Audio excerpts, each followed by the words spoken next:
Una speranza di poter rivitalizzare le primarie del Partito Democratico e la linea politica del Partito Democratico su un tema fondamentale per la nostra regione, che è quello dell'autonomia. È stata una vera e propria scossa quella provocata dall'onorevole Simonetta Rubinato ai vertici dei Democratici del Veneto, che molti da tempo giudicano in stato confusionale. Anziché decidere in stanze chiuse da parte dei dirigenti, io dico: perché non diamo la parola alla base, agli iscritti e agli elettori del PD?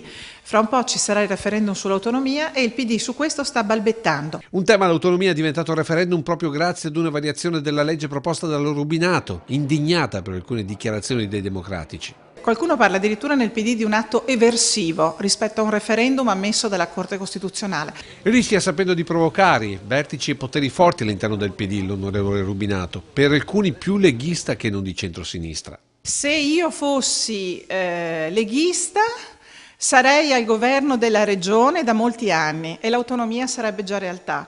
Il dramma è che i veneti hanno avuto chi li ha governati in questi anni, parlando di autonomia, secessione, indipendenza, che sono cose diverse dall'autonomia, ha visto queste persone perdere tempo. E non contenta, sfida così i vertici regionali del partito.